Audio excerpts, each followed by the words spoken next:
Parce que nous sommes tous des mériens. 75% de la surface du globe est faite de mer et de glace, du nord au sud, de l'Arctique à l'Antarctique, sur l'océan mondial qui s'appelle Pacifique, Atlantique, Arctique, Australo-Indien. Parce que la mer est notre principale source d'oxygène et le plus important puits de carbone, parce que l'océan régule à 80% le climat et qu'il contient quasiment toute l'eau de la planète. Nous sommes tous des mériens. Presque 90% du commerce mondial se fait sur mer, que 90% encore des fonds marins et des espèces marines nous restent à découvrir, et que près de 100% des échanges Internet, y compris ceux qui nous permettent cette émission aujourd'hui, passent sous les mers. Parce que la mer, c'est notre monde, parce que la mer, c'est beau, c'est fascinant, c'est riche, mais parce que c'est la vie, parce que climat et biodiversité obligent, la mer, c'est très fragile. C'est très fragile et nous ne prenons pas bien soin d'elle. Alors voilà, orphelin de Thalassa, bon vent à Georges Pernou et ICO les amarres, ICO les mériens vraiment fous. C'est le premier numéro d'un rendez-vous qui est né spontanément en quelques jours avec quelques bouts des étoiles de mer, des crustacés portugais, des réseaux sociaux et de belles énergies marines venues des quatre coins du monde. Merci à la Saison Bleue, installée en Africa, sur la rive sud de la Grande Bleue. Merci aux partenaires de cette aventure, le Musée national de la marine, le magazine Historia, et bienvenue aux 8 milliards de mériens qui s'ignorent, aux 60 millions de Français qui s'obstinent à vivre sur une surface terrestre 20 fois plus petite que notre immense domaine maritime, le deuxième plus important au monde. Ils sont hauts. Et aujourd'hui, c'est Magellan, 500 ans après. Magellan, un grand nom, Fernão de Magalhães en portugais. En espagnol, nous verrons sa traduction avec nos spécialistes. Qui est ce navigateur portugais, célèbre pour avoir été à l'origine de la première circumnavigation de l'histoire du monde? On croit savoir qu'il avait 12 ans quand Colomb découvre l'Amérique, mais si on est incertain sur ses dates et lieux de naissance, 1480, peut-être à Porto, probablement, l'on sait toute sa mort, le jour de la semaine, un samedi, le mois d'avril, le jour exact, 27, l'année 1521, 27 avril 1521. Il y a donc tout juste au jour, à l'heure près, 500 ans. Nous avons voulu, avec Ola les Mériens, célébrer cette date si symbolique d'un demi-millénaire. Pour commencer, un petit extrait de la relation d'Antonio Pigafetta du premier tour du monde, le voyage de Magellan, 1519-1522. Mort de Magellan. Vendredi 26 avril, Zula, seigneur de l'île de Mactan, envoya un de ses fils avec 2 chèvres en présent pour Magellan, en lui disant qu'il voulait nous tenir toutes ses promesses, mais en raison de l'autre seigneur, Lapu-Lapu, qui ne voulait obéir au roi d'Espagne, il n'avait pu les lui envoyer. Et il le priait que, la nuit en suivante, il envoyât seulement un bateau plein de ses gens pour l'aider à combattre. Magellan délibéra d'y aller avec 3 bateaux. Et bien que nous le priâmes fort de ne pas venir, toutefois, comme un bon pasteur, il ne voulut abandonner ses brebis. À minuit, nous partîmes à 60 hommes, armés d'aubergeons et de salades, ensemble avec le roi chrétien, le prince et quelques autres grands personnages, et 20 ou 30 barangouais. Et nous fîmes si bien que nous arrivâmes 3 heures avant le jour à Mactan. Le capitaine général ne voulut combattre à cette heure, mais envoya dire par le mort au seigneur du lieu et aux siens que s'ils voulaient obéir au roi d'Espagne, reconnaître le roi chrétien pour leur seigneur et nous donner notre tribut, qu'ils seraient tous amis. Mais s'ils faisaient autrement, qu'ils sauraient et expérimenteraient les pointes de nos lances. Lesquels répondirent qu'ils avaient des lances de canne rôtie et des pales séchées au feu, et ils nous demandèrent de ne pas les attaquer aussitôt, mais d'attendre jusqu'au matin, car ils pourraient compter sur plus de gens. Ils disaient cela pour nous inciter à aller les chercher, car ils avaient creusé plusieurs fossés entre les maisons pour nous y faire choir. Hola les Mériens, et merci à mes invités ce soir, ou ce matin plutôt, selon les fuseaux horaires. Nous avons voulu cette émission aux 4 coins du monde, en Bourgogne, aux Philippines, au Portugal, à Paris. Et je voudrais d'abord saluer celle qui est la plus lointaine. Bonjour Michel Decauze. Bonjour Olivier. C'est un plaisir de vous entendre. Nous partageons un peu les mêmes métiers, mais vous êtes aujourd'hui ambassadrice aux Philippines depuis quelques mois. après l'avoir été à Zagreb, en Croatie. Vous avez eu aussi des postes très, très importants à l'OMS, à l'Institut Pasteur. Alors, première question, puisque on fait le tour du monde et que nous sommes, hélas, mondialisés par cette crise du Covid-19 et que vous connaissez bien la diplomatie sanitaire. Comment est la situation dans votre pays, aux Philippines? Oh, la situation sanitaire reste un petit peu compliquée en ce moment. Encore pas mal de contaminations, pas mal de cas. Mais nous espérons que la situation va s'améliorer très vite. L'arrivée des vaccins, il y en a encore peu ici, mais nous espérons que ça améliorera la situation. Et alors, vous-même, vous êtes confiné, vous pouvez circuler à partir de Manille? Non, nous sommes absolument. Nous ne pouvons circuler que dans un tout petit périmètre, Manille et les quelques villes autour de Manille, ce qu'on appelle le Grand Manille, mais nous ne pouvons pas sortir. C'est à Manille que se trouve le plus grand foyer de contamination et pour éviter que ça se dissémine dans le reste des Philippines, nous sommes donc confinés dans cet espace et nous ne pouvons pas en sortir. Et évidemment, les mouvements de personnes sont limités au maximum pour éviter d'augmenter le nombre de cas. Alors, c'est l'histoire de la mondialisation en quelque sorte. Quelle heure est-il aux Philippines, Michel? Il est 18h30 aux Philippines. Ah, vous avez préparé votre soirée alors que ici à Paris où nous enregistrons, il est à peine midi et nous allons nous déporter un tout petit peu vers le Portugal, mais un Portugal un peu particulier parce que c'est le Portugal à Paris et je suis heureux d'accueillir l'ambassadeur du Portugal en France, Jorge Torres Pereira. Comment allez-vous, Georges? Mais très bien, et je suis très content de pouvoir avoir cette opportunité non seulement de montrer la tradition marine des Portugais, mais aussi de pouvoir parler de Magellan, évidemment. Vous êtes entouré d'un décor de nature morte. Vous êtes préfigurateur de ce que la mer va devenir, des poissons empaillés. Non, ça, en fait, vous voyez, il y a une maison de céramique qui a commencé il y a longtemps. C'était un fameux artiste de céramique, Rafael Bordal Pinheiro, qui a commencé à faire des reproductions d'animaux marins. Et maintenant, ça représente aussi une façon intéressante de voir ces animaux et pas seulement avoir envie de les manger. J'aurais dû, Georges, vous présenter comme président de l'Union européenne, puisque c'est la présidence portugaise, et vous nous direz tout à l'heure quelles sont les ambitions maritimes du Portugal. Merci à vous d'être ici. Vous pourrez peut-être nous parler de l'Asie, puisque vous avez été ambassadeur à Bangkok, accrédité au Vietnam, au Cambodge, au Laos, en Birmanie, en Malaisie. Donc vous connaissez la région, mais aussi à Pékin. Et donc on vous retrouve dans quelques instants. Je voudrais présenter Michel Chandaigne. Bonjour Michel. Bonjour, bonjour. Alors, vous êtes le plus bucolique d'entre tous parce qu'il y a des gens sérieux, les ambassadeurs qui sont dans le bureau, et puis il y a l'homme libre que vous êtes, éditeur, libraire, traducteur, spécialiste du monde lusophone, historien, écrivain sous votre nom ou sur celui bien connu de Xavier de Castro. Et vous êtes, je crois, en Bourgogne actuellement. Oui, je suis dans mon village natal, la Clayette, en Saône-et-Loire. C'est beau? Ouais, il fait très beau, comme vous voyez, beau et froid. On entend un petit peu les petits oiseaux. Oui. Je vous ai rencontré récemment dans votre atelier qu'il faut visiter pour tous les visiteurs de passage à Paris. C'est l'antre de Michel Chandaigne, rue des Fossés Saint-Jacques à Paris, cette librairie portugaise et brésilienne. Vous êtes le spécialiste incontesté, et même notre ami portugais l'a reconnu, sur les sujets de Magellan. Vous avez publié en 2007 une somme en 2 volumes, Le voyage de Magellan, qui fait autorité dans le monde entier, mais aussi cette relation d'Antoine Pigafetta, de ce premier tour du monde, dont j'ai lu un très court extrait, et puis cette collection Magellan, qui est une de vos réalisations, plus de 50 titres sur l'exploration du 15e au 18e siècle. Merci à vous trois d'être ici. Pour certains, vous ne vous connaissez pas, mais j'aimerais peut-être d'abord qu'on rappelle pour l'ensemble de ceux qui nous écoutent et qui nous regardent, qu'est-ce qui se passe en 1519 ?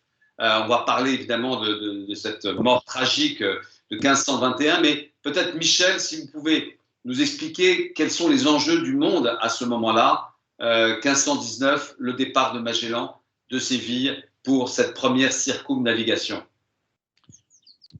Oui, ben, en 1519, on est 27 ans après l'arrivée de Christophe Colomb aux Caraïbes, et surtout on est 31 ans après le doublement du cap de Bonne-Espérance par Bartholoméo Dias. Et ces deux voyages de Bartholoméo Dias en 1488, de Colomb 1492, ont déclenché un traité très célèbre, un grand traité international, signé entre le Portugal et l'Espagne, qui s'appelle le traité de Tordesillas, où en deux mots, le Portugal et l'Espagne se partagent le monde en deux. Vous prenez le globe terrestre, vous le divisez verticalement, il y a une hémisphère qui est, ou un hémisphère, je ne sais jamais, qui est réservé à l'Espagne à partir d'une ligne qui est tracée au milieu de l'Atlantique, qui passe en gros par l'Amazone, et l'autre hémisphère, côté est, est réservé au Portugal. Et donc, le monde, le globe, appartient aux deux pays. Il faut comprendre qu'en 1494, les Espagnols pensent qu'ils ont capté la moitié de l'Asie, puisqu'à cette époque, Colomb pense être arrivé en Asie, comme tout le monde, les Portugais, les Espagnols le pensent aussi. Ce n'est qu'en 1513 où, après la découverte du Pacifique, eh bien, on s'aperçoit que, non, définitivement, le continent américain n'est pas l'Asie, n'est pas proche de l'Asie. Alors, le voyage de Magellan, il faut le voir comme une conséquence directe du traité de Tordesillas. Magellan est un Portugais qui a navigué longtemps, plusieurs années, 7 ans, sur les mers de l'océan Indien. Il était guerrier, navigateur, il revient avec une très solide expérience, mais disons que sa carrière n'avance pas, il a quelques problèmes au Portugal, et il a l'idée de proposer au roi d'Espagne un projet qui ne se situerait que dans l'hémisphère espagnol, c'est-à-dire de gagner par l'ouest les îles des Moluques, là où pousse en exclusivité mondiale le girofle et la noix muscade, et de revenir par la même voie. C'est un projet qui ne peut être fait que par les Espagnols, puisqu'on est dans la zone réservée depuis Tordesillas à l'Espagne, et c'est pour ça qu'il va en 1517 proposer ce projet au roi d'Espagne. Il faut bien comprendre que le projet de Magellan, c'est pas du tout de faire le tour du monde. Son nom est associé au tour du monde, ce qui est tout à fait normal, parce qu'il a fini par un tour du monde qu'on doit dire accidentel, qui a été complété par Elcano, mais son projet, c'est bien d'aller à l'ouest et de revenir par la même voie sans jamais pénétrer dans la partie portugaise du monde.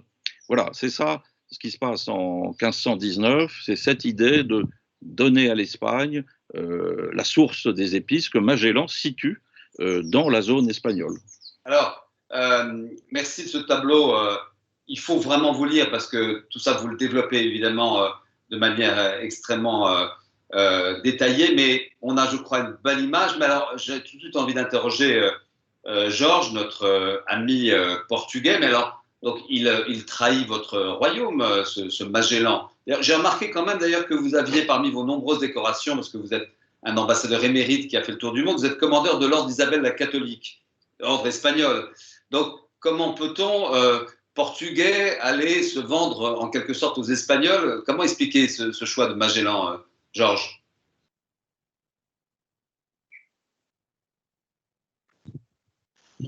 Je dois vous dire que je suis très ami de nos amis espagnols et je trouve que parfois c'est un peu embarrassant qu'ils peuvent se sentir un peu dehors de ce qu'on fait à propos du voyage de la circumnavigation.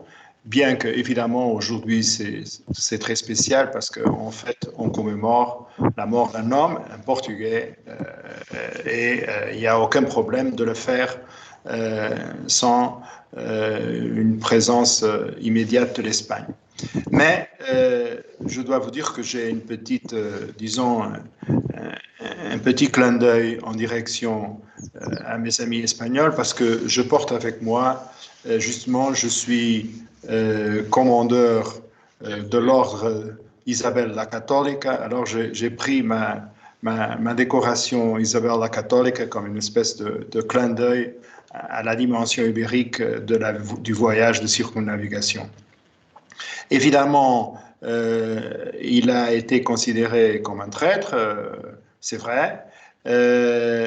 Évidemment aussi, on a à l'époque essayé plus ou moins tous les moyens de convaincre Magalhães de ne pas aller de l'avant avec ce projet, et on a même envoyé une armada, disons, en poursuite, et qui en fait a eu aussi importance dans certains épisodes de la dernière partie du voyage des navires de l'armada de Magellan.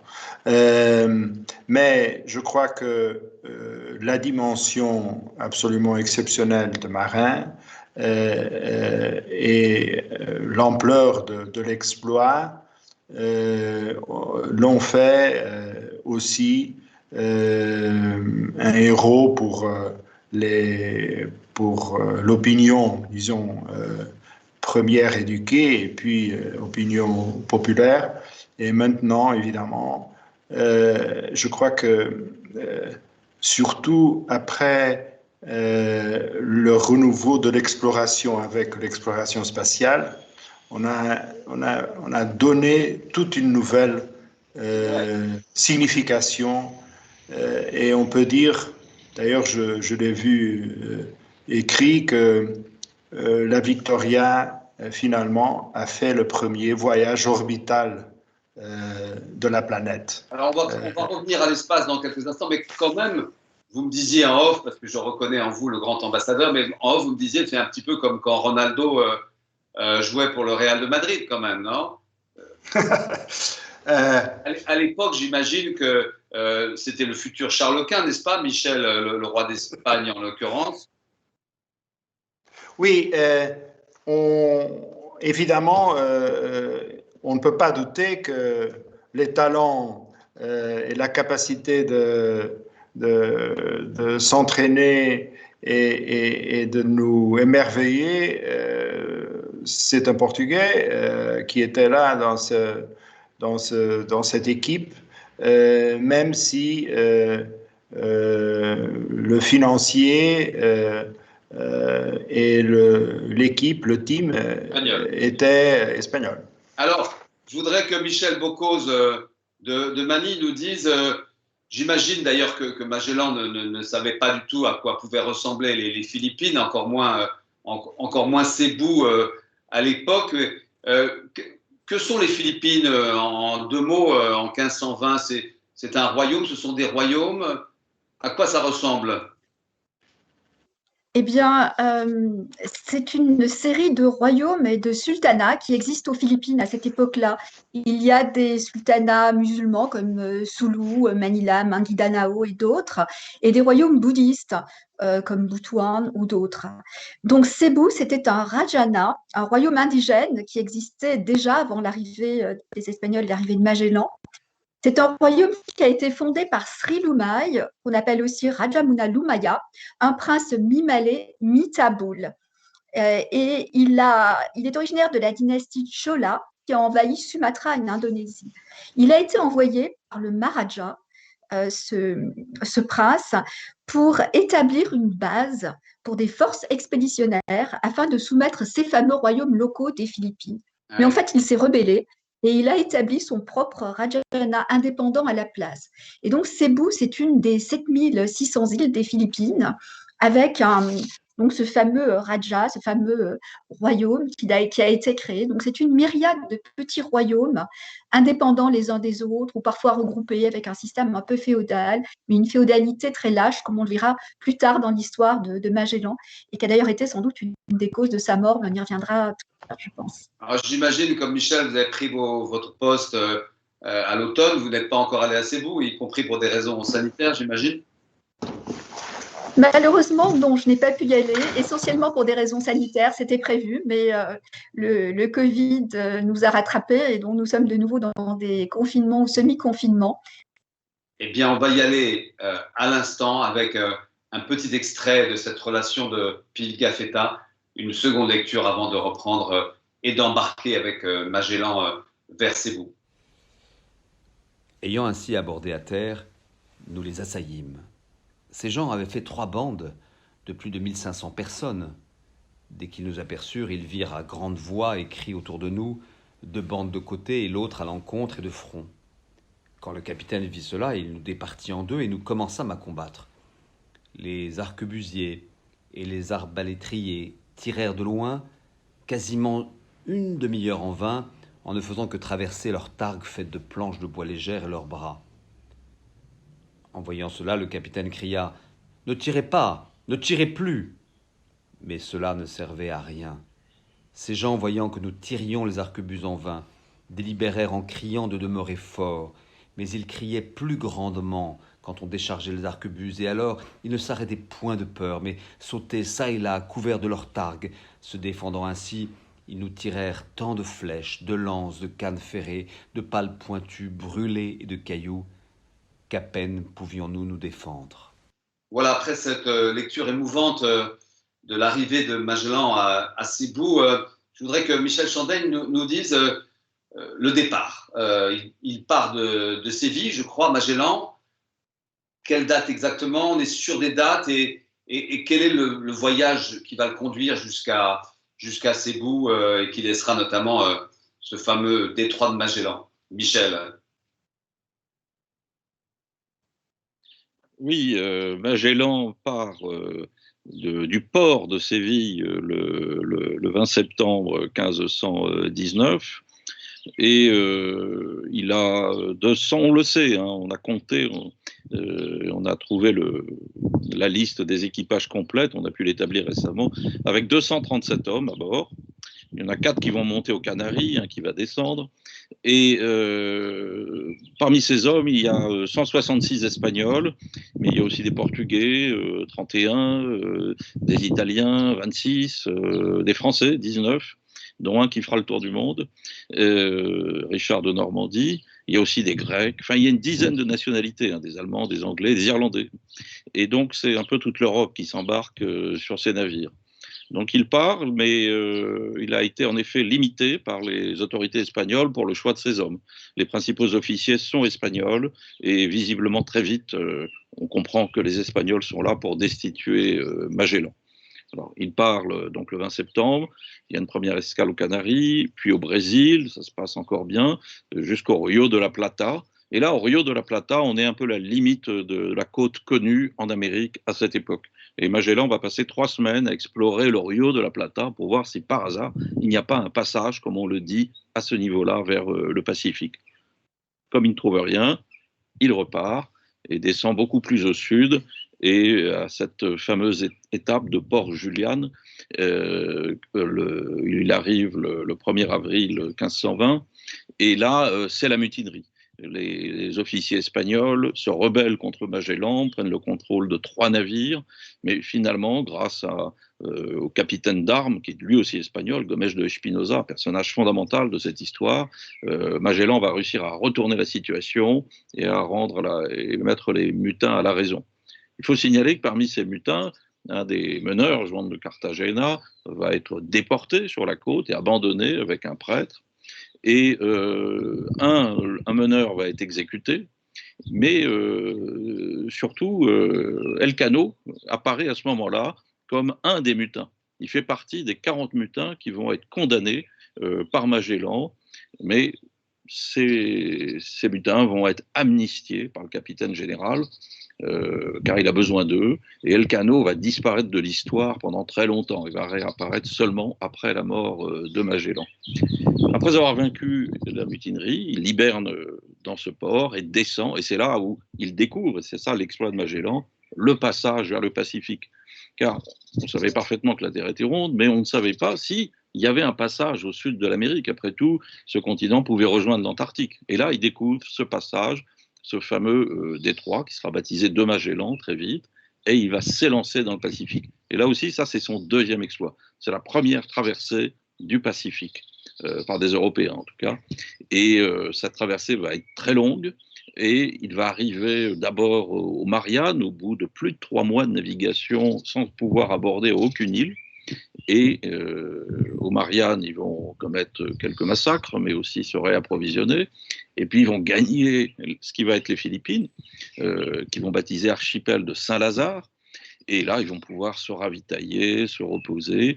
Et 40 jours plus tard, ils vont arriver à Cebu, où aura lieu le drame. Alors, voilà pour cette première partie du voyage de Magellan. Voilà, merci d'avoir résumé cette première circumnavigation, ou presque en tout cas une partie, en montrant bien les enjeux. Georges, notre ami portugais, vous voyez bien qu'on ne peut pas complètement faire confiance aux Espagnols dès lors qu'ils sont sur un bateau. Je plaisante un peu, mais comment vous Portugais, quand vous êtes jeune, enfant, comment on vous raconte cette légende de Magellan? Est-ce que c'est enseigné, j'imagine, dans l'histoire? Est-ce que vous en connaissez aussi bien les détails? Est-ce que vous vous l'appropriez ou est-ce que c'est un héros mondial? Bon, l'homme, on se l'approprie évidemment. Il faut pas. La seule chose qui nous cause une certaine tristesse, c'est que les noms portugais, parfois étant difficiles de prononcer dans d'autres langues, personne pratiquement ne sait que à l'arrière de Magellan, il y a le nom Magalhães. Mais qu'il s'agit d'un Portugais, ça évidemment, c'est quelque chose qu'on est très orgueilleux parce que, en fait, il est dans le panthéon des grandes figures des découvertes maritimes. En plus, son passé, c'est pas une personne qui serait apparue à un moment donné pour faire ce voyage. Non, il a été présent dans des moments en fait très importants de l'aventure maritime portugaise, lors de la prise de Malacca, dans des batailles navales qui ont été absolument cruciales pour établir cette espèce de pouvoir archipélagique des Portugais en océan Indien. Oui, on nous enseignait à l'école, mais peut-être que pas avec la ferveur patriotique qu'on trouve pour Vasco da Gama. Gama est votre grande figure, quand même, la grande figure portugaise. Oui, c'était la figure que en fait, le régime portugais avant la Révolution avait, disons, décidé de mettre à l'honneur. Mais c'est vrai que il y a des gens qui parlent de la ère gamique comme étant le moment du virage. Donc, Michel Chandaigne a choisi Bartholomew Diaz et Christophe Colomb. La contribution,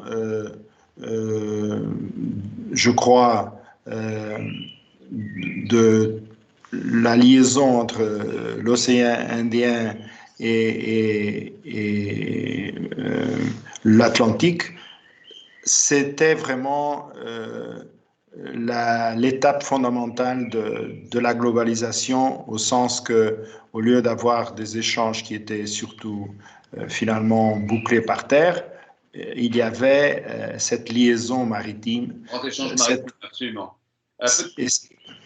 Peut-être, merci Georges, peut-être demander d'ailleurs à Michel Bocuse, tout le monde n'est pas allé aux Philippines et pardon de cette question un peu naïve, mais vous pouvez nous resituer un petit peu l'environnement régional, les voisins des Philippines, pour imaginer comment, à un moment donné, donc en avril 21, Magellan arrive. Et les Philippines, c'est un grand territoire, des petites îles. Ça ressemble à quoi et quel est l'environnement? Voilà. Les Philippines, c'est vraiment une myriade d'îles. Ce sont 7600 îles aujourd'hui. Ça s'étend sur 2000 km, en fait, du nord au sud. Ça se situe en mer de Chine méridionale ou en mer des Philippines occidentales, comme le disent les Philippins. Au sud, on trouve l'île de Bornéo et on trouve l'Indonésie.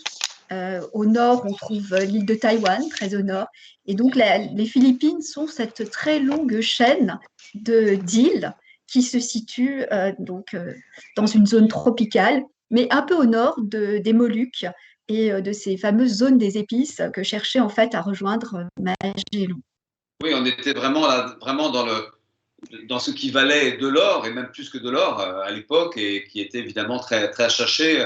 C'est pourquoi peut-être, Michel Chandel, pourquoi, d'après vous, Magellan s'arrête à cet endroit-là, à Cebu, quelle est la raison de cet arrêt, et puis nous dire qu'est-ce qui se passe ce 21 avril 1521, ce 27 avril 1521. Michel de Bourgogne. Oui, bon, vous me donnez 1 heure pour vous expliquer ça. Non, Magellan était censé explorer la partie espagnole du monde. Et sa très mauvaise surprise, c'est de traverser le Pacifique. Il n'y a pas d'île, il n'y a pas de royaume, il n'y a rien. Et donc, il y a première attitude qu'il a arrivant aux Philippines, ben, il pense à son contrat. Par contrat, les 5 premiers royaumes qu'il arrive à vassaliser ou avec qui faire des accords, disons, reviennent au roi du Portugal. Mais Magellan touchera 20% des rentes sur ces nouvelles découvertes et liens commerciaux. Et puis, s'il en découvre d'autres, eh bien, ces îles lui appartiendront, ils seront transmissibles à sa descendante. Donc, n'ayant rien trouvé dans le Pacifique, eh bien, il traîne, il va d'île en île, il essaye de trouver des royaumes assez riches avec qui faire des liens avec le roi d'Espagne et aussi en pensant à ses rentes futures. Ça, c'est un premier aspect qui fait qu'il est conduit vers un des royaumes les plus riches dans cette zone, qui est Cebu. D'ailleurs, la flotte, plus tard, après la mort de Magellan, ira à Bornéo, encore plus riche, Brunei. Enfin, bon. Il y a une deuxième raison qui est soulevée par la confrontation des textes, et qui est beaucoup plus étonnante et peut-être intéressante. C'est que il mesure la longitude, il y a un journal qui est fait par les cosmographes du bord, et qui a été rapporté au Portugal par Albo, le dernier pilote de la Victoria. Et il y a des mesures de longitude régulièrement, il y en a 8 dans ce document, le journal d'Albo, comme ça qu'on l'appelle. Et on s'aperçoit qu'aux Philippines, la mesure de longitude, qui était estimée à l'époque, on ne pouvait pas avoir une idée précise, mais de 189 degrés, c'est-à-dire à partir du méridien de Tordesillas. C'est-à-dire que Magellan, arrivant aux Philippines, en principe, sait qu'il a dépassé la zone espagnole et qu'il se trouve en zone portugaise. Le but de Magellan, c'était d'aller aux Moluques directement. Et là, on voit qu'il passe 40 jours à traîner d'île en île, à se reposer. On a l'impression d'un homme indécis qui ne sait plus quoi faire. En effet, il croyait que les Moluques et toutes ces îles étaient dans la partie espagnole, et d'après le journal, non, elles n'y sont pas. Et on a l'impression de voir un homme un peu qui ne sait plus très bien quoi faire. Car au fond, le but de son voyage, c'était de créer un lien avec les Moluques et ces îles situées dans la partie espagnole, je le répète, eh bien, ça ne marche plus. Elles sont situées dans la zone portugaise. Que doit-il faire? Il sait très bien qu'il ne peut pas revenir au Portugal parce que c'est un traître. C'est quelqu'un qui a trahi son pays, son roi, et donc il sera à toutes les chances d'être exécuté. Il ne peut pas revenir non plus en Espagne, car après la mutinerie, il a exécuté ou déporté les grands chefs espagnols. Et en plus, son voyage serait un échec, puisque les Moluques, toutes ces îles très riches, seraient dans la partie portugaise du monde. Donc, on ne sait plus très bien quoi faire. C'est une deuxième raison qui s'ajoute à la première. En tout cas, il va à Cebu, très clairement, pour faire un traité de paix. Il en profite pour essayer de convertir le roi au catholicisme, il semble y parvenir, d'après les textes. Et là aussi, il y a là une attitude très étonnante, vu que dans les instructions royales, il lui est formellement interdit de combattre les indigènes et de commettre des faits d'armes contre eux. Il prend la décision d'aller combattre un tout petit roi sur une petite île en face de Cebu, pour prouver sa valeur au roi de Cebu. Enfin, il y a plusieurs raisons. Et cette désobéissance aux instructions va causer sa mort. Ce qui fait que, j'anticipe un peu, on se demande si cette mort stupide, ce combat à 1 contre 100, n'est pas une forme d'acte manqué d'un homme qui comprend que le but de son voyage n'est pas n'est pas atteint et qui cherche à s'en sortir par une issue grandiose. Mais là, j'anticipe un peu. Merci en tout cas. Et donc, alors ce roi, ce fameux roi, parce qu'on a dans nos livres d'histoire cette image de Magellan en tenue de capitaine, c'est donc le roi Lapu-Lapu? C'est à moi Oui, absolument, Michel. C'est le roi Tlé, enfin, c'est le chef des indigènes de Mactan, hein, la petite île. Le roi de Sébou, Madame Bocuse l'a prononcé beaucoup mieux que moi tout à l'heure. C'est un raja assez puissant. On n'est pas un royaume musulman, mais il y a des marchands musulmans. Et au début, le traité se passe bien. Mais après la mort de Magellan, on verra ce qui se passe. Alors, voilà, donc on va écouter un troisième extrait, toujours de ce voyage, de cette relation de Pigafetta, d'ailleurs édité par les éditions de Michel Chandaigne. Et puis, on se retrouve pour parler de l'après de ce 27 avril 1521, il y a 500 ans.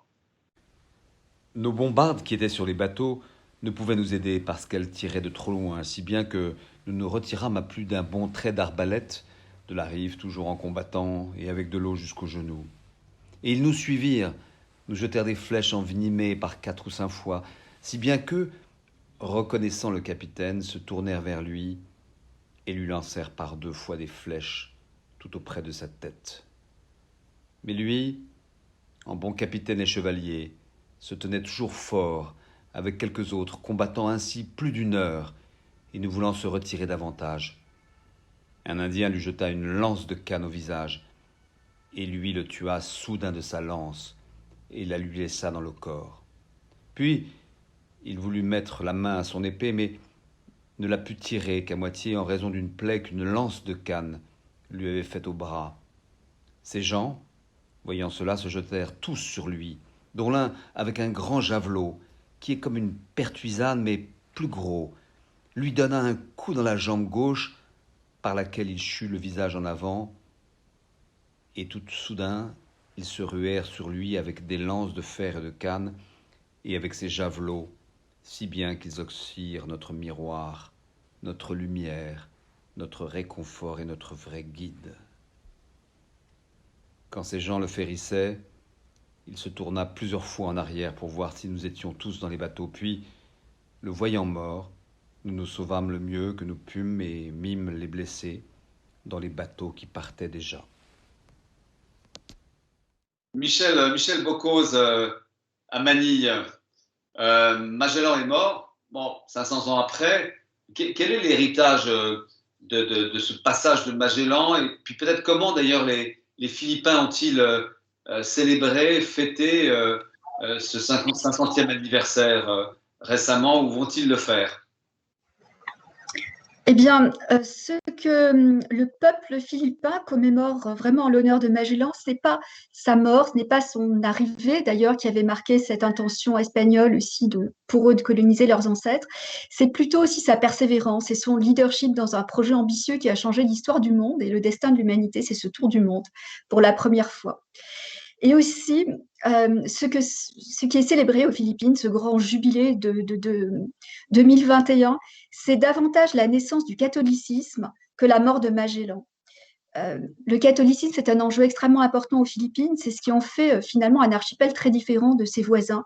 C'est une partie intégrante maintenant de son histoire et c'est vraiment un attachement extrêmement fort à ces moments-là. L'arrivée de Magellan, ça avait été vraiment l'arrivée de la reconnaissance de ce culte de l'enfant Jésus à Sébou, qui est né à cet instant-là. Et si vous regardez derrière moi, vous allez voir cette statue de ce qu'on appelle le Santo Niño, l'enfant Jésus, qui marque vraiment extrêmement les esprits des Philippins encore aujourd'hui. Donc la commémoration, comme vous vous en doutez, est très perturbée par la crise pandémique. Donc le jubilé, le grand jubilé qui aurait dû avoir lieu maintenant, est repoussé d'1 an et il aura lieu au mois d'avril 2022. Donc il y a toute une série d'actions qui sont menées, la rénovation du monument à Magellan qui sera donc inauguré aussi à cette occasion. Mais ce qui est très lié aussi à Magellan ici aux Philippines, c'est l'image du héros national, de Lapu-Lapu. c'est vraiment Lapu-Lapu qui aussi récemment reçoit une grande partie de la lumière. C'est pour les Philippins, c'est ce héros finalement qui, avec ses guerriers, qui se sont opposés à Magellan, qui arrivait très, très confiant dans ses armures, son armement, ses arquebuses, et qui pensait qu'il allait les vaincre sans difficulté. Et donc, Lapu-Lapu, avec ses compagnons, l'a vaincu, l'a tué et a arrêté finalement cet élan. Et donc, il devient le premier héros philippin qui résiste à ce qui sera la colonisation espagnole. Il va retarder d'ailleurs l'occupation espagnole des îles de plus de 40 ans, jusqu'à l'expédition de Legazpi en 1564. Il y a des monuments à Lapu-Lapu comme des monuments à Magellan qui ont été construits bien sûr à Cebu, mais aussi ailleurs dans les Philippines. Et d'ailleurs, aujourd'hui, il y a très peu de temps, le président Duterte a déclaré la journée Lapu-Lapu comme fête nationale et il a créé l'ordre de Lapu-Lapu, qui est une médaille présidentielle du mérite. Voilà, donc le comité organisateur des commémorations du 500e anniversaire annonce beaucoup d'événements en 2022, sans doute, des expositions dans tout le pays, notamment au Musée national avec un des très rares portraits de Magellan, des projets pédagogiques dans toutes les écoles du pays, pilotés par le secrétariat à l'éducation, la rénovation donc, de l'obélisque du grand monument de Magellan à Cebu et cette fameuse statue de Lapu-Lapu. Donc, ce que nous disent les Philippins ici, ce que nous disait d'ailleurs le responsable du comité national, Anthony Gérard González, c'est qu'au lieu de se concentrer seulement sur l'arrivée de Ferdinand Magellan, le comité veut aussi que le peuple philippin se joigne au reste de l'humanité pour reconnaître la prouesse de l'homme et la science d'être parvenu à faire le tour du monde pour la première fois. Magnifique, magnifique et très, très bien informé. Merci, merci Michel. En 1522, donc, en 2022, on refera une émission pour voir comment nos amis philippins. Donc, le sujet colonial est présent encore, ou c'est de l'histoire, ou c'est encore vécu de manière un peu douloureuse ou pas? Je dirais que c'est plutôt de l'histoire, puisqu'il y a eu aussi d'autres histoires, d'autres colonisations. Après les Espagnols, il y a eu une période américaine, puis une période japonaise. Il y a surtout cet héritage du catholicisme qui est tout de même très lié à cette période.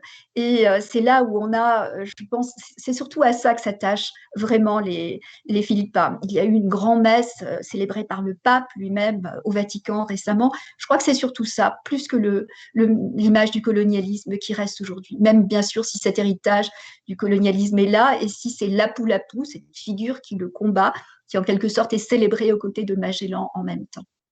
Alors merci Michel, on va retourner en Bourgogne, au cœur historique de cette relation du voyage de Magellan, parce que ce voyage ne se termine pas ce 27 avril 1521. Michel, ça nous plairait évidemment que vous puissiez nous raconter la suite et l'arrivée et le retour en Espagne. Oui, j'entendais Madame l'ambassadrice qui dit, et c'est vrai, c'est ce qu'on dit dans le monde entier, qu'on lie Magellan au premier voyage autour du monde. Mais j'insiste sur le fait que ce n'était pas son projet et que s'il était arrivé aux Moluques vivant, il serait reparti par le Pacifique. Le but, ce n'était pas le premier tour du monde. C'est quelque chose qui est arrivé par accident. Mais c'est ce qu'on commémore, évidemment. C'est le tour du monde parce que dans l'imagination de toutes les nations, ce premier tour du monde est un exploit extraordinaire. Mais à l'époque, le terme d'exploit n'existait pas. Et alors, on revient en effet à cette date du 27 avril 1521. Mais d'ailleurs, je tiens à signaler qu'il y a une erreur. Ce n'est pas le 27 avril, c'est le 28.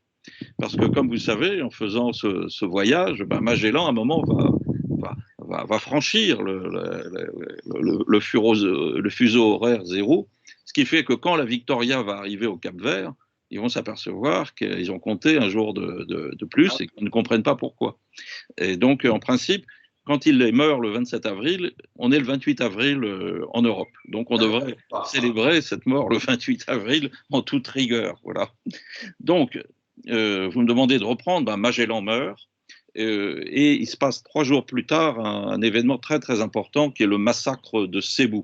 C'est-à-dire que le roi de Cebu invite les officiers portugais survivants qui sont extrêmement désemparés, portugais, espagnols et italiens, les officiers de la flotte, et il y aura, c'est inquiétant, il y aura 26 morts ou disparus, et les survivants vont rembarquer en catastrophe sur les 3 navires qui restent, et cet événement est fondamental parce que après la mort de Magellan, on avait nommé 2 capitaines généraux, Duarte Barbosa, un portugais, et Juan Serrano, un espagnol. Ils vont mourir dans ce banquet. Donc là, il faut nommer de nouveau un nouveau capitaine général. Ça sera un portugais, João Lopes de Carvalho. Alors les navires repartent. Ils doivent en brûler un parce qu'il n'y a plus assez d'hommes. Hein. Il n'y a plus que 102 marins depuis sur les 240 de l'expédition. Et les 2 navires vont continuer à errer d'île en île, et ils ont entendu parler de Brunei, qui est extrêmement riche, et ils décident d'y aller. Donc ils remontent vers le nord, ils font escale à Palawan, ils arrivent à Brunei en tentant d'établir des liens de commerce, de vassalité avec le roi d'Espagne. Bon, ils n'y parviennent pas, ils doivent repartir en catastrophe, et après ils décident de gagner enfin les Moluques, où ils vont arriver en octobre 1521. Là, les 2 navires, la Victoria et la Trinidad, vont charger les navires de girofle, vont faire des contrats, des pactes, des traités avec les rois locaux, et devant l'immensité...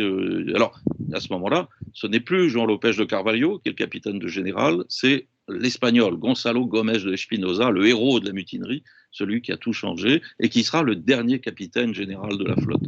Arrivé aux Moluques, Gómez de Espinosa explique que la traversée du Pacifique est très périlleuse, mais elles sont dans les instructions royales.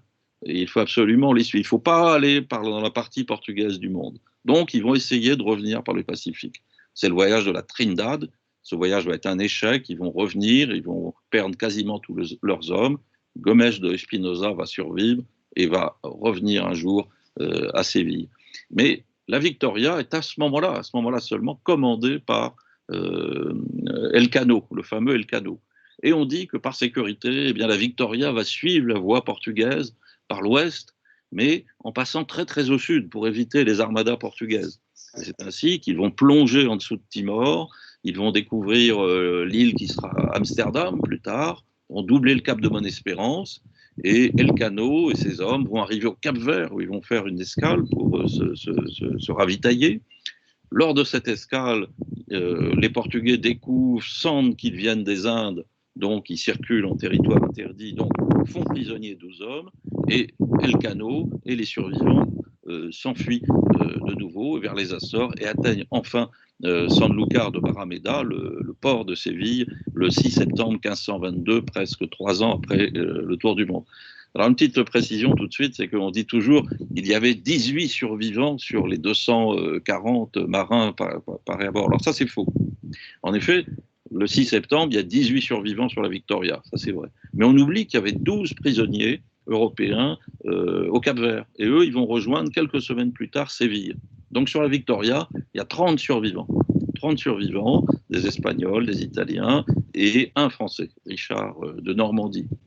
Et on oublie aussi que pour ce qui est des survivants, il y a un bateau qui a déserté dans le détroit de Magellan, c'est très important, sous les ordres d'un Portugais, un traître portugais cette fois-ci, et qui va repartir à Séville, et avec lui, il y aura 55 survivants qui vont revenir en Europe. Et puis, il y a les 5 de la Trinidad qui vont revenir 4 ans plus tard sur des bateaux portugais prisonniers en Europe. Donc en tout, ça fait 30 plus 5 plus 55, il y a 90 survivants de ce voyage. Vous voyez qu'il n'est pas si mortifère que ça, contrairement à ce que l'on croit et à ce que l'on enseigne dans les écoles. Quand vous parlez des survivants, Michel Chandaigne, on a l'impression qu'il y a un témoin qui est encore vivant, un contemporain, c'est vous. On a l'impression vraiment d'embarquer avec vous. Alors, oui, j'ai passé beaucoup de temps avec eux. Et je sais que vous avez passé du temps. Un petit mot pour l'héritage de Magellan, et puis je vais demander à notre ami Georges, l'ambassadeur du Portugal à Paris, de conclure sur cette journée tragique et en même temps si importante de l'histoire du monde. L'héritage de Magellan pour vous, Michel Chandaigne? L'héritage de Magellan, c'est d'abord un héritage littéraire. puisque Magellan ne serait pas célébré ainsi s'il n'y avait pas eu cet extraordinaire récit qu'est le voyage de Pigafetta. Ouais. Un des plus beaux récits de voyage jamais écrits, et que je crois qui, plus que tout autre texte, toute autre mémoire, a assuré la gloire de Magellan et la fascination de Magellan, car ce journal est d'une richesse, il y a des digressions sur la sexualité, sur les plantes, tout à fait étonnant. Donc, à lire vraiment dans cette magnifique édition de Chandaigne, justement, que vous avez édité et que vous rééditez régulièrement. Hein. Oui. Et alors l'héritage de Magellan, c'est plutôt, ce qui est intéressant, c'est que pour moi, c'est pas un héritage politique au fond, parce que la seule, après le voyage de Magellan, les Espagnols et les Portugais sont disputés pour savoir dans quelle partie du monde étaient les Moluques. Ils ne sont pas mis d'accord, et en 1529, ils signent un nouveau traité, le traité de Saragosse, où l'Espagne renonce pour 350 000 ducats d'or, c'est-à-dire quand même beaucoup, à leurs droits sur les Moluques, et donc les Portugais auront les mains libres pour naviguer jusqu'aux Philippines et aux Moluques, surtout pendant quasiment un siècle. L'héritage, la réussite de Magellan, c'est sans doute l'arrivée aux Philippines, puisque les Espagnols vont être habilités en 1564 à revendiquer la possession des Philippines au nom de la première découverte par Magellan sur des navires espagnols. Mais finalement, le voyage de Magellan, c'est ça qui est beau, c'est pour ça qu'il fascine autant de personnes aujourd'hui, c'est que c'est le récit d'un échec total. Il n'a pas réussi à aller aux Moluques, les Moluques n'étaient pas situés dans la partie du monde, il n'en est pas revenu, il est mort anonymement tué sur une petite île, son corps n'a jamais été retrouvé, il n'a pas de tombe, et en Portugal, il a été assez vite oublié et maltraité par les chroniqueurs, c'était un traître. En Espagne aussi, c'était considéré comme un homme qui avait mené une entreprise folle, ruineuse, à l'échec. Après tout, c'est vrai. Le détroit de Magellan qu'il a découvert n'a servi à rien pendant un siècle. Il a été très vite abandonné. On a tenté une colonisation vers la fin du XVIe siècle qui était un échec total, hein, le fameux port-famine. La route du Pacifique qu'il avait ouverte n'a pas fonctionné et les Espagnols finalement ont tout perdu pendant ce temps-là et les richesses promises des Moluques ne sont pas arrivées en Espagne. L'Espagne va commencer à gagner de l'argent avec la découverte des trésors du Mexique et surtout du Pérou. Donc, ce Magellan est ce qu'on appelle un beautiful loser, un perdant magnifique. Et c'est ça qui fascine des générations d'écrivains, de poètes, d'historiens. C'est le récit d'un échec admirable.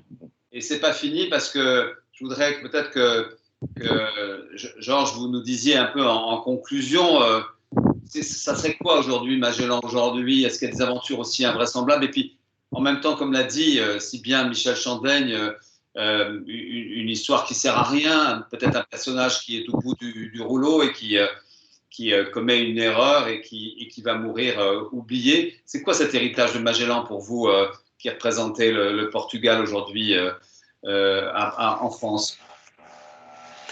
Bon, si je peux, j'aimerais faire deux petits commentaires avant. C'est que du fait que probablement Magellan est allé quand il était à Malacca,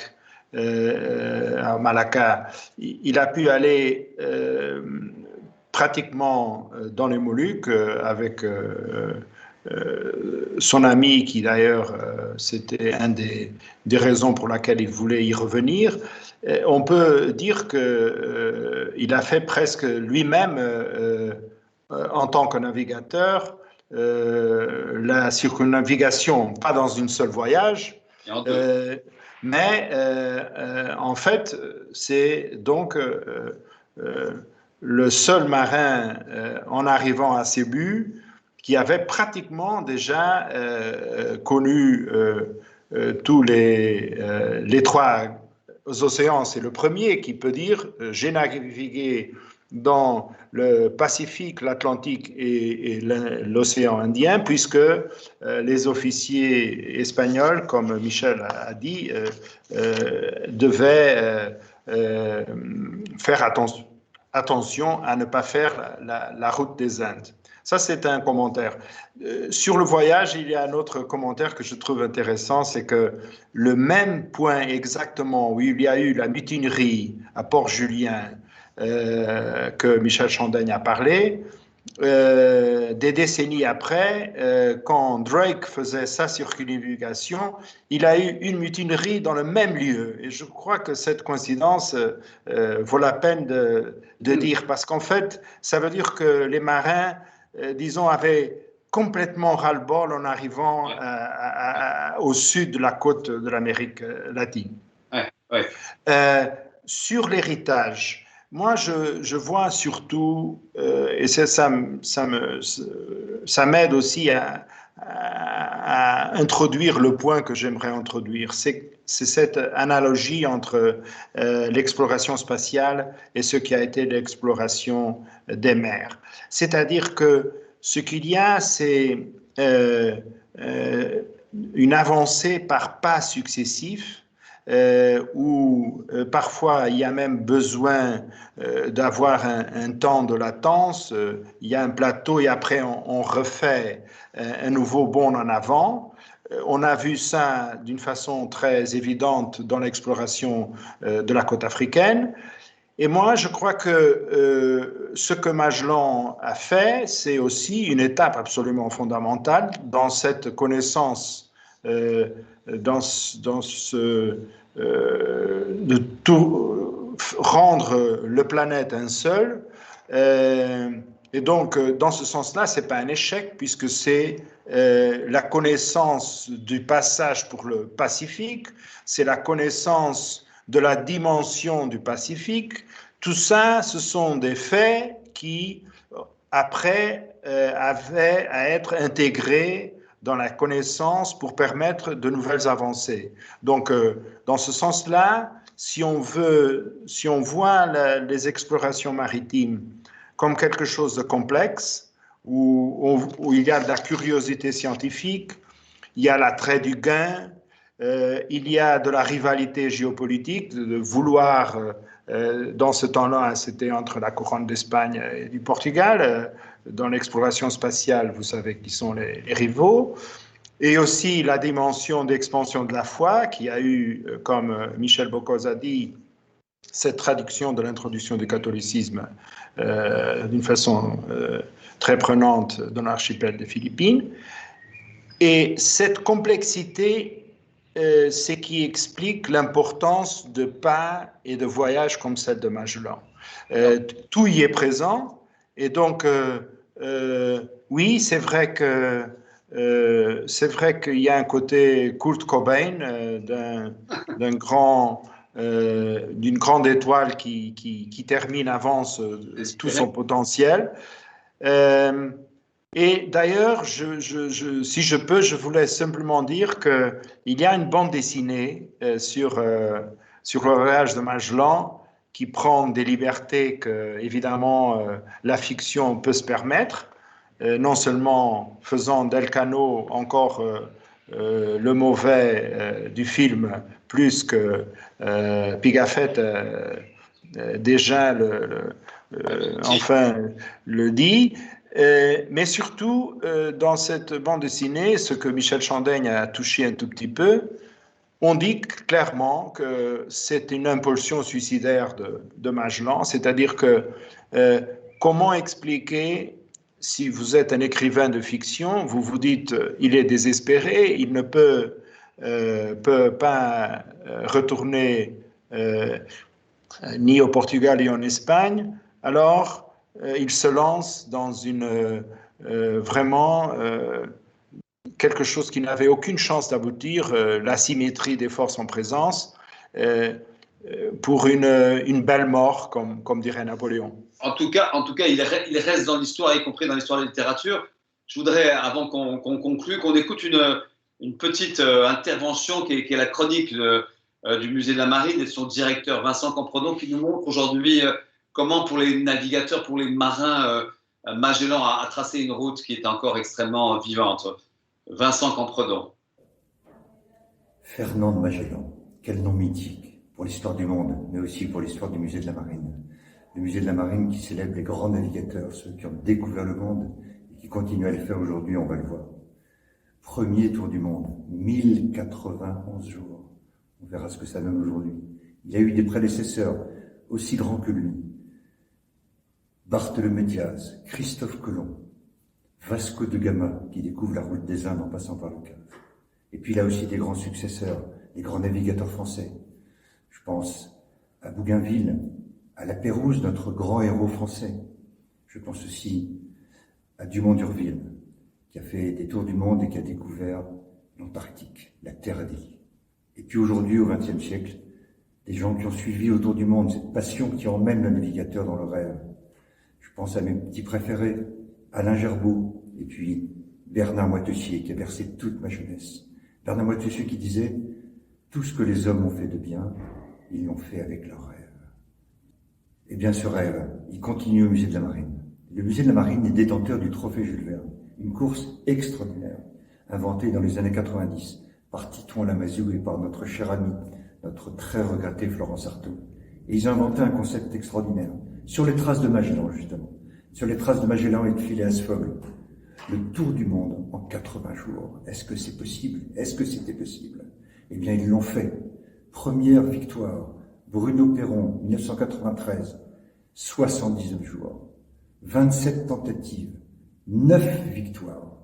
Le dernier, Francis Joyon, en 2017, 40 jours. Et où est-ce qu'on va maintenant? On va faire mieux? 30 jours, 20 jours? Le musée de la Marine a rendu hommage à ces grands navigateurs, avec une très grande exposition à Brest qui a rencontré un vif succès. Elle a aussi préparé un ouvrage dans lequel vous pouvez retrouver toute l'histoire de ces grands navigateurs, de Magellan jusqu'à Francis Joyon. Et demain, eh bien, je vous donne rendez-vous pour la prochaine victoire. J'espère 30 jours. À bientôt. Voilà, merci à Vincent Compredon de nous avoir fait traverser les siècles jusqu'à aujourd'hui. Je voudrais beaucoup remercier mes trois invités. Michel Boccoz. Je peux dire bonne soirée maintenant, Michel, parce qu'il doit être déjà tard chez vous là. Oui, il commence à être assez tard ici, effectivement. Et merci beaucoup, Olivier, et merci de cette discussion passionnante. Donc, nous vous attendons aux Philippines pour vous amener à Cebu l'année prochaine, au moment de toutes les commémorations de Magellan. Et je vais emmener Michel, mais enfin, ça, il ira de lui-même, mais on ira ensemble. Et puis, on va emmener Georges, pardon, il faut le dire en portugais. Je vais vous emmener tous les deux. En vous remerciant encore, je voudrais dire un merci particulier à mes amis diplomates et l'ambassadeur du Portugal. Merci d'être aussi passionné de littérature. Vous êtes un diplomate typique quand même, non? Merci bien. Et je veux seulement dire que le mardi, je vais moi-même faire une petite surprise près de la plaque de la rue Magellan, où il y aura, à Paris, où il y aura un portrait qu'on a commandé à des artistes portugaises de Magellan, et on lira La mort de Magellan de Pigafetta. Et c'est une façon de faire ce que Pigafetta a demandé, c'est-à-dire l'espérance que la renommée d'un tel vaillant et noble capitaine ne sera point éteinte ni mise à l'oubli en notre temps. Et je crois que c'est beau que 500 ans après, on a accompli ce que Pigafetta voulait. Donc, rendez-vous. Merci bien. Rendez-vous rue Magellan avec vous, monsieur l'ambassadeur, à Paris en ce 27 avril, qui est une date un peu particulière. À 5 heures du soir. À 5 heures du soir, oui, mais l'émission est lancée maintenant, donc on a le temps de s'y rendre. Michel Chandaigne, cette date du 27 avril ou du 28 avril 1521, c'est 500 ans après. Pour vous qui avez consacré quand même presque une vie à Magellan, il y a une petite émotion quand même, de se dire, il y a 500 ans, mon compagnon de littérature ou d'histoire disparaît.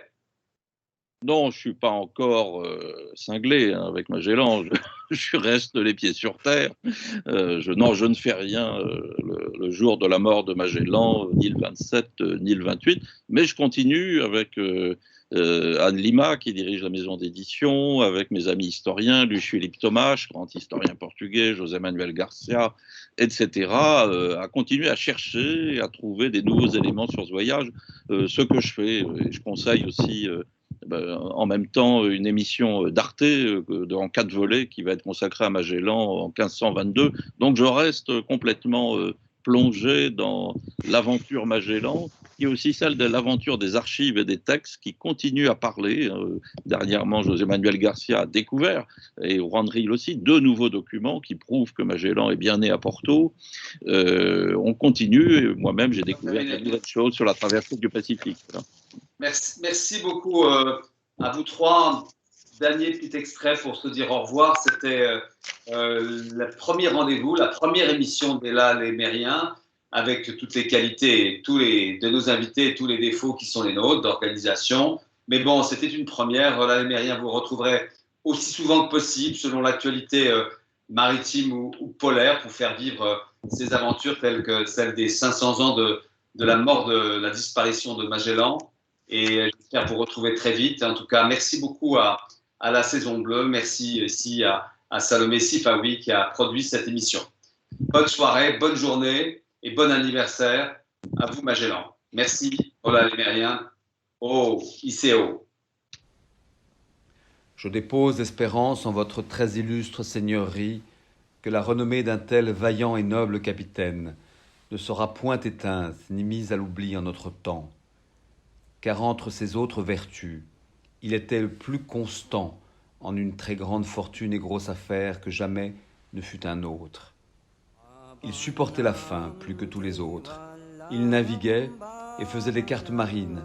Et il est ouvertement vrai que jamais aucun autre n'avait eu autant d'intelligence, hardiesse, ni savoir pour circuire une fois le monde, comme il avait presque fait. Mais cette bataille interrompit sa très magnanime entreprise. Cette bataille eut lieu le samedi 27 avril.